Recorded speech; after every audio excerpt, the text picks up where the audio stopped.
Hola, ¿qué tal a todos? Nosotros somos alumnos de la Universidad del Valle de Tlaxcala. Estamos cursando la licenciatura en Psicología.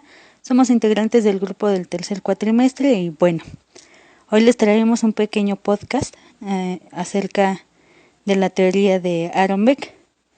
Y pues comenzamos con nuestra presentación. Mi nombre es Irene y estoy con mis compañeros Dani y Cris. Y bien, pues comencemos.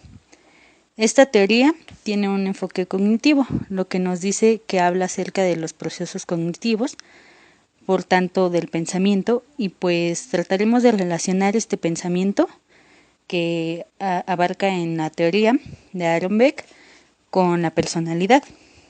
Y entonces encontramos el funcionamiento de la personalidad en el individuo, según Beck, que dice que una persona comenzará a formar sus pensamientos y personalidad desde un síntoma, que puede ser taquicardia, sudor, mareo, cualquier síntoma que la persona tenga, será el detonante para formar la personalidad. Entonces, de este síntoma se llegará a un pensamiento automático. Lo primero que va a pensar el individuo será un pensamiento que en esta teoría nos dice que será un pensamiento negativo.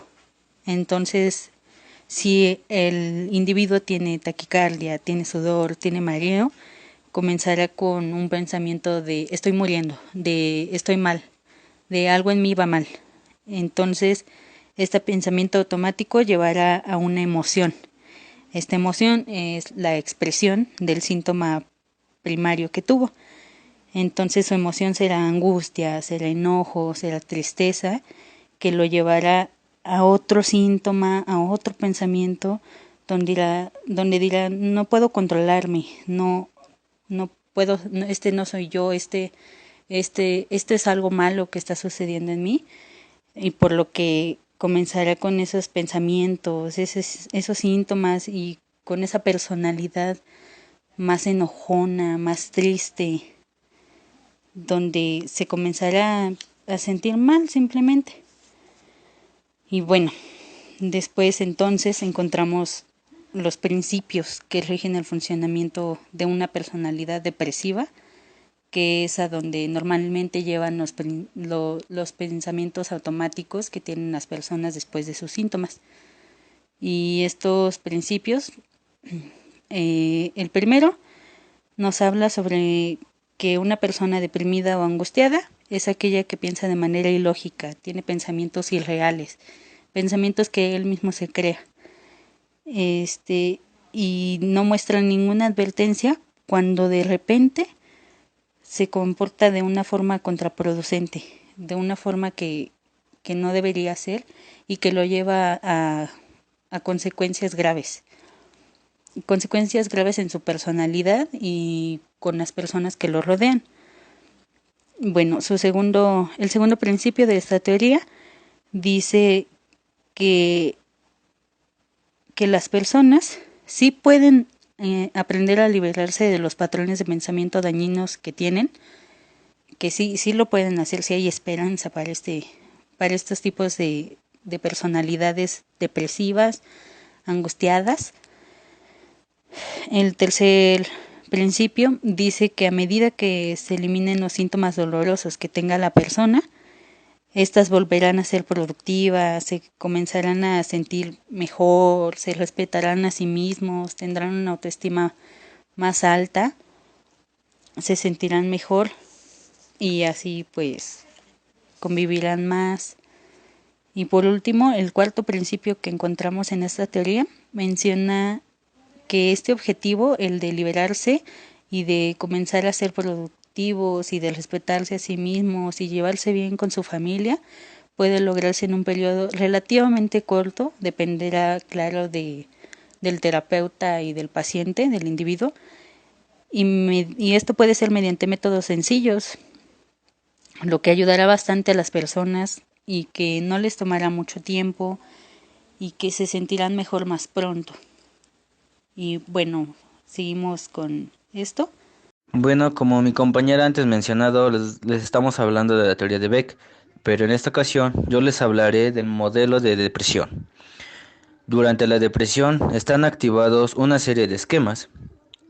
Estos esquemas suelen adquirirse en la infancia, pero también pueden permanecer latentes y activarse cuando el sujeto se encuentre con situaciones estresantes similares a aquellas que se formaron.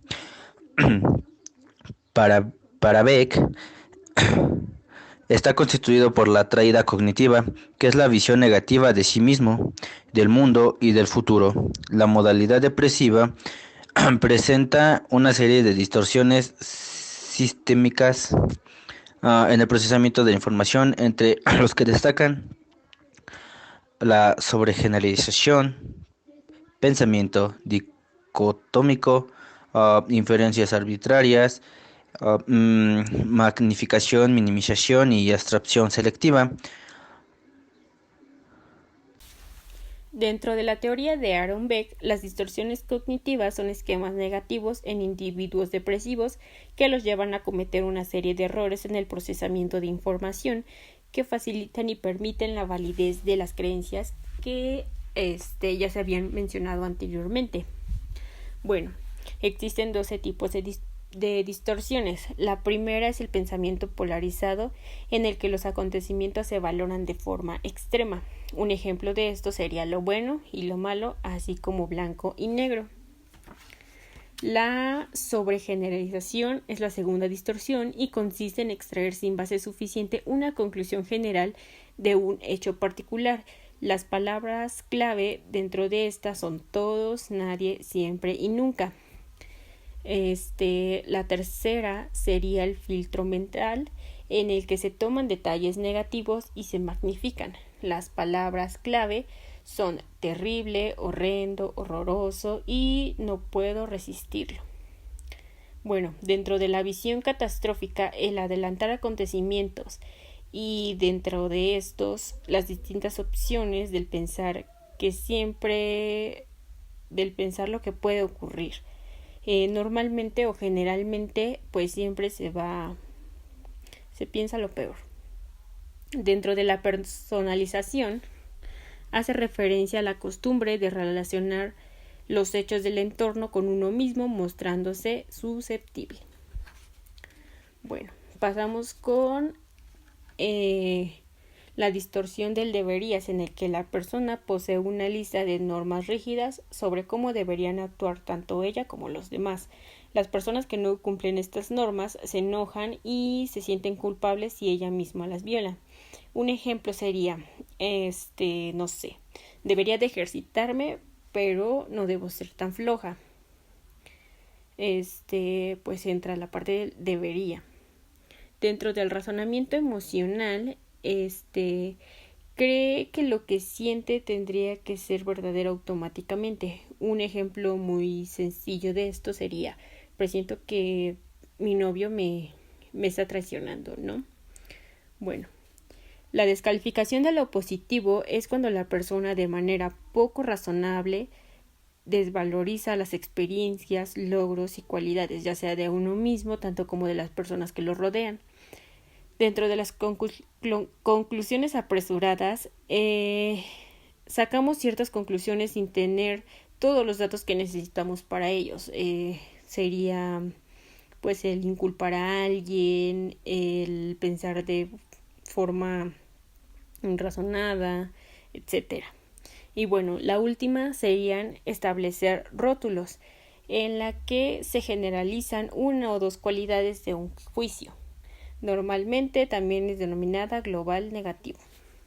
Por ello, con lo ya antes mencionado, el paciente tiende a mantener su visión negativa de sí mismo, del mundo y del futuro, aunque pudiesen hacerse interpretaciones alternativas más plausibles.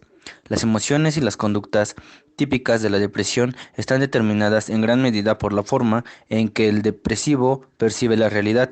La organización del sistema cognitivo personal es comparable con el paradigma científico. El paradigma personal del depresivo le lleva a tener una visión distorsionada de sí mismo y del mundo. Esto quiere decir que la persona tiende a no tener confianza en el mundo exterior o sea, que simplemente se encierra en su mundo, tiene miedo a los rechazos, a las burlas. Entonces de ahí se forma una depresión también, porque a lo mejor en la escuela, en la sociedad, no lo toman mucho en cuenta, entonces él siente que le hacen mucho daño, que no puede, no puede ser valiente por sí mismo sin el apoyo de alguien, y es por eso que se lleva a la depresión, a cosas negativas de qué dirán de mí, qué será de mí. Es por ello que se da la depresión. Dentro de la teoría de Aaron Beck, las creencias son todo aquello en lo que uno cree. Estos son mapas internos que nos permiten darle un significado al mundo. Existen dos tipos de creencias, las creencias centrales o nucleares y las creencias periféricas. Las creencias centrales se presentan como proposiciones absolutas, duraderas y globales sobre uno mismo, los demás o el mundo, y las creencias periféricas son influidas por las nucleares. Estas están ubicadas entre las áreas y productos cognitivos y pensamientos automáticos.